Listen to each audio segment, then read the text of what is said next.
car coming behind them and beeping, Right. and whatever. It's not for speech. So you're a trained professional speech language pathologist.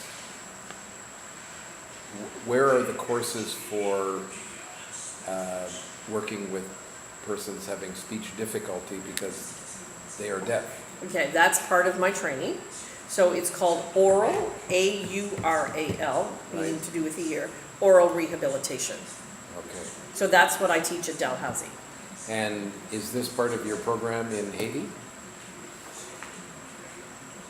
I use the information and the techniques, and I try to convey that to the teachers about how to, like, all about oral rehabilitation is figuring out, again, I'm going to try not to be too technical, but it's sound to noise ratios and reverberation and things like that. So it's like, how do you place the seats in the room so the children have best access to you talking? Right. Well, the best way of doing that is having the chairs in a round within a 6-meter radius of the teacher. How do you do that in a room that's this and you have 2 benches? So I try to bring some of that information down to the teachers, and I try to explain it. But again, I get back into the knowledge base of the teachers. They don't have the knowledge base. I have to start around, here's your ear. Your ear is made of 3 parts. Right. It's, the outer part of your ear is what brings the sound in. The middle part of your ear is sort of what picks up the sound and sort of makes it into sort of an electrical current so that it can go into the inner ear, which processes it. Right. And so again, it's like, so it's a bit too technical. But I think what the other part of my oral rehab that I bring down here is how to take care of hearing aids, how to change batteries, how to fix the tubing, so that's also oral rehab. And so again, I bring that down. But there's no specific emphasis on helping people to speak better as there is with stroke victims, say, No. in North No. America? No. Is that because Because it's there's too not late. the resources? No, Oh, it's too late. Too late. So So by the those time who can make sounds or have very basic speech capability cannot be taught to improve because it's too late? Or is that No. not a right question? No, it's a right question. It's really tough because it's not a quick fix. So unless we had speech pathologists here in the country, or I had a consistent speech pathologist assistant here in the country who could work with this child on, a continuous basis, So that's it's not really, resources yeah, that it's are resources, a yeah. huge or Yeah. other programs. Right. So for me, personally, I would much rather see me encourage language development within a child and knowledge cognitive development as opposed to making sure that they can say bop versus pop. So that's sort of where my emphasis is on, the more of the language part of my speech language pathologist title versus oral speech. Okay. And I mean, it's through sign language. Two sides. So again, if I can communicate my thoughts and my ideas and my needs through sign language and my community can understand me, that's much more important than for a child who may never get to the point where they're intelligible Right.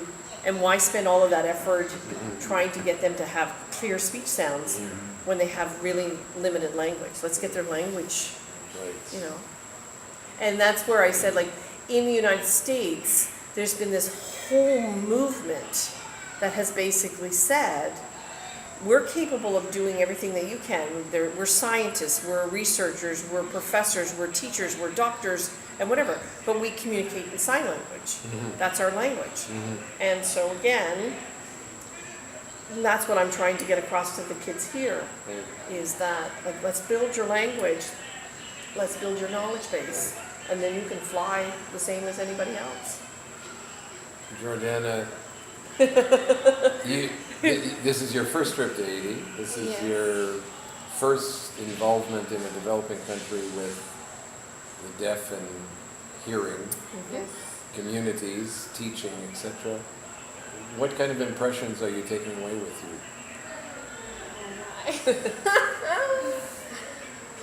Has it been an eye-opener? Yes, it's very undescribable, hard to put into words. I definitely can see the progress that Karen has made in the schools and like different techniques and what she does use or what she doesn't use and why. Right. But there's still a long ways to go. And you know, it's exciting to see them learning and to be involved in all of this. And it just comes down to wanting to do more, but at the same time your hands are tied. So it kind of tears you a bit. Yeah. But yeah. We saw you teaching with your colleagues, including Karen, in that class of deaf teachers, Hearing and deaf teachers. hearing and deaf teachers, who are teaching deaf children. You were the French interpreter of the English lesson, and Jen Jen was the was the sign interpreter of the English lesson. And where was the Creole in there? when they spoke back to us. It And was they a spoke Creole. back. So most of those individuals understood French Right. and could either hear it or lip read it or whatnot. Right. Did you develop any conversations with them outside of those exercises? Yeah, usually on the breaks or the recess we would talk, and that was another great piece of it, is just not having that teacher authority figure, like, you know, not saying I'm better than you because I'm not, Right. and just being able to talk and having that conversation, and not even always about education, but just their lives and just things that they enjoy, which was a nice piece.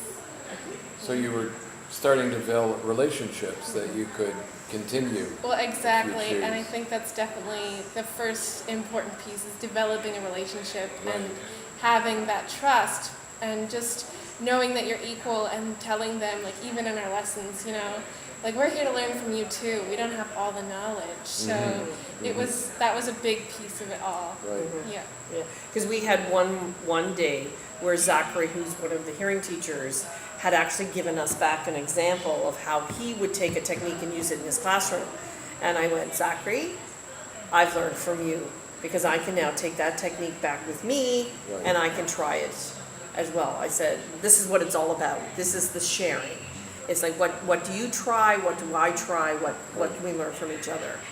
And even that was a huge step for Yeah. him, because I find with most of the teachers here, their self-confidence, it just isn't there. Like, they don't feel as capable, even amongst themselves, but also just in the classroom with us. Like, a lot of the time, it's difficult to listen and hear all the things that you want to hear and process everything that's happening, and then also come up with, like, your own reflections all at the same time. Right.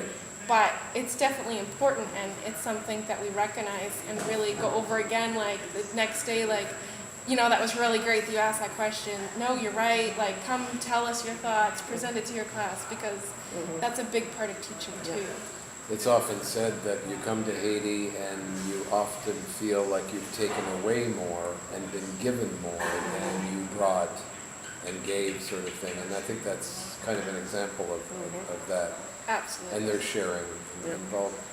There are estimated to be, since the earthquake in 2010, 1 million or more persons with disabilities in Haiti, which is about 11% of the population.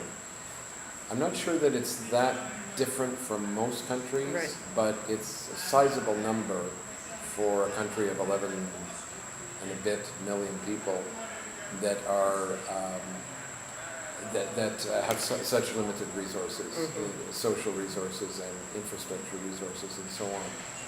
How many of them would be in the deaf community or of that disability? Do you have any idea? No. Really? You've never run across government information No. or... I've tried when I was here in April at the Haiti Connections meeting, Yes. which was the group of the Episcopalian meeting. I was talking to somebody who was working with the government, and I was asking whether or not he knew, because they are looking at sort of revamping their national curriculum. Yes. And I was talking to him about sort of, what did that mean for, are they going to be looking at sort of revising it to include things like deaf education or education for special education, for special kids with special needs and things like that, and he didn't quite know the answer to that, and I was asking him, like, does he have an idea of the population of deaf, and he didn't know that. Wow. There are 8 deaf schools that I know of here in Haiti. St. Vincent's is one of the bigger ones, and Institut Montfort is the other one, which is out in Croix du Bouquet. Is it Croix du Bois de Bouquet? Yes. And and then there's one in Jacmel, there's one in Tabar, there's one in Ferrier, which is up near Cap Haitian, there's one in Lacaille. They're developing one in Hinch. And so they are being developed. So again, but that's what makes it tough for me, because it becomes if I come down for 2 weeks, I can only do 3 schools. And that third school only gets a day or 2 day visit. And so it becomes, you know, and my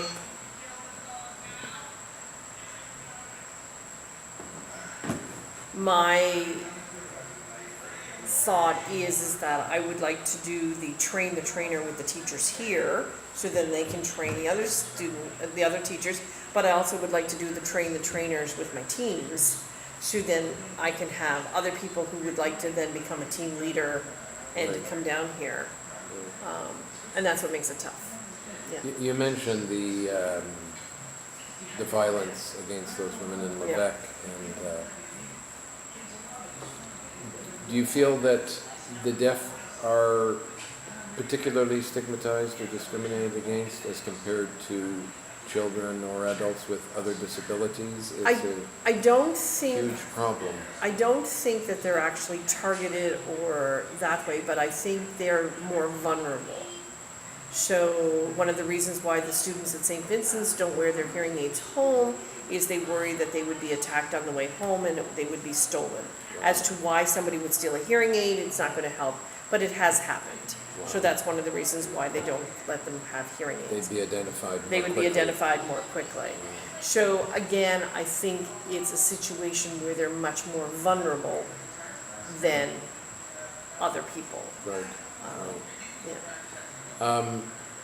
So there's lots of technology advancements happening in the disability sector in the developed world all the time, new inventions and so on. You mentioned cochlear implants and hearing aids, two probably basic devices that are used in countries that are well off. Are they easily accessible in Haiti or rarely accessed? Or Cochlear implants, not at all. The surgery is not done here. there's no teams of volunteers doing that kind of surgery? No, it's too delicate a surgery to do here. So none of the hospitals can No. support the... No. the- No. I mean, yeah, it's too delicate a surgery. Hearing aids, they, through UGET's team with Team Canada, they do distribute hearing aids. They sell them, and they do that. And then also a company from the United States named Starkey. It's a very, very large international hearing aid company. They go to many different countries in the world. They come down and they will fit kids with hearing aids. The difficulty with Starkey, it's a wonderful company, and I'm very grateful for what they do, is that here in Haiti, unlike their other countries, it's been difficult for them to have the community follow-up. As to why that is, I don't know. But in other countries, what happens is they train sort of people in the local community to be there in between their trips, who can then troubleshoot what's wrong with the hearing aids. Here in Haiti, that doesn't seem to happen. And then also in terms of the logistics, they seem to be having a difficulty here in Haiti. So I'm hoping that over time that might sort of work out, but at this point, I mean, I've met a girl who, looked at me and sort of said, oh, look, I got new hearing aids. Look at them, they're purple, because she had earmuffs that were purple and she had the Starkey hearing aids. And I said, they're great. And I just happened to be standing next to her and I'm looking at it And I'm realizing that the battery, sort of the case that holds the battery in the hearing aid is wide open and there's no battery in it. And Is she wearing it like she was jewelry? wearing it like jewelry. And that's what they were doing. They were comparing because one had pink and the other one had purple. But neither of them, like, so one of the quick tests that you can do is just sort of put your hand over somebody's ear like this and it will whistle if it's working. Oh, Well, no whistling. No whistling. No whistling. No whistling. Wow. Yeah. That's incredible. Yeah. So again, those are the two big ones. So through UGET's team and then through Starkey. But other than that, people who are out in the country, Right. they don't have access. Are there any other innovations you see happening in the developed world? Technology? There are solar-powered hearing aids that are coming on board. They were That's developed in natural. Israel. Yeah. And so again, that would be something that if we could somehow, sort of get them here. Right now, they're just too expensive and things like that. But that would be something that would be helpful. I think what has to happen is more training as to training at the university level with the nurses and the doctors and things like that, figuring out how to identify hearing difficulties and then sort of what you can do for them. And then also possibly at the teacher's level at the university, talking about oral rehab and what it means. So I have a discussion in the fall when I come back with the University of Haiti, the Episcopalian University downtown. They're trying to develop a special education program within their teaching program. And so hopefully we can build in some stuff in there about deaf education. So again, if we get more people aware of and take the stigmatism away of disabilities, it would be the same across the board. I mean, if we got more people to be aware of how to use wheelchairs properly and maybe wheelchair accessibility down the road, way down the road, but that might make that part easier, and then also with hearing aids. Alleviating the stigmatization, the discrimination, the hostility, mythologies around it, I think begins in young children at the school age level who can be taught differently about how people are the same, how people are different, Right. and so on and so Right. forth. How do you guys cope with the stress? I mean, it's an assumption I'm making, but a lot of people talk about 5 days, 10 days, 2-week trips, dealing in the disability sector. Some of it is not pleasant or hopeful looking and so on. And do you guys find it stressful? Did you find it your first trip here, having those kinds of being shocked or having misgivings or being saddened? There was definitely some shock at first. And, you just look around and it is saddening. Just not only for deaf, but like wheelchair accessible too. Like in Canada, most places all buildings are, but here you look at the roads and there's no way anyone would be able to commute if they were wheelchair bound. Deaf-wise, it's saddening too because not everyone has access to communication, and sometimes if it's not recognized or known that they are deaf, it can be seen as more of a behavioral problem, and there can be mistreatment in that way, which is very saddening, having the knowledge that I do and knowing, it could be something different, it could be a different trigger, it's not always one or the other thing, and there's so many different ways to educate or to do things, so just knowing that there are other ways, maybe, Give you some hope? There was definitely hope, there's definitely happiness and love and appreciation and everything through the entire trip. And knowing that there is communication here and that there is deaf communities now, Yes. It's come a long way, and you can tell that some of them are very excited when they know that you know sign, because when I've been on this trip I knew nothing about sign, and so I've learned quite a bit just being here the last few days. And